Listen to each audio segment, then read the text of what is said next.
حضرت حبیب بن شعاب رضی اللہ تعالیٰ عنہ فرماتے ہیں، میرے والد کا یہ بیان ہے کہ میں اور میرا ایک ساتھی حضرت عبداللہ بن عباس رضی اللہ تعالیٰ عنہ کے پاس گئے تو ان کے دروازے کے قریب ہماری ملاقات ابو ہریرہ رضی اللہ تعالیٰ عنہ سے ہوئی۔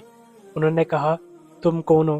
ہم نے ان کو اپنے متعلق بتایا۔ انہوں نے کہا، تم ان لوگوں کے پاس جاؤ جن کے پاس پانی اور کھجوریں ہیں، اسی کی مقدار میں بہو نکلتا ہے۔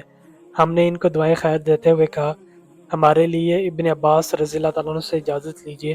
انہوں نے ہمیں اجازت دلوائی۔ ابن عباس رضی اللہ تعالیٰ عنہ کو رسول اللہ صلی اللہ علیہ وآلہ وسلم کی حدیث بیان کرتے ہوئے سنا کہ رسول اللہ صلی اللہ علیہ وآلہ وسلم نے غزوہ تبوک کے دن خطبہ دیتے ہوئے ارشاد فرمایا، لوگوں میں اس جیسا کوئی شخص نہیں جو اپنے جانوروں کی لگام پکڑے، فی سبیل اللہ جہاد کرے اور لوگوں کی شر سے بچے، اور اس جیسا بھی کوئی شخص نہیں ہے جو اپنے جانوروں کی ریوڑ میں رہتا ہو، مہمان نوازی کرتا ہو اور اس کا حق ادا کرتا ہو۔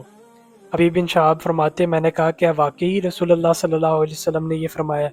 تو میرے والد نے جواباً کہا، حضور صلی اللہ علیہ وآلہ وسلم نے یہ 3 مرتبہ فرمایا۔ تو میں نے اللہ تعالیٰ کی تکبیر کہی اور اس کی حمد کی اور اس کا شکر ادا کیا۔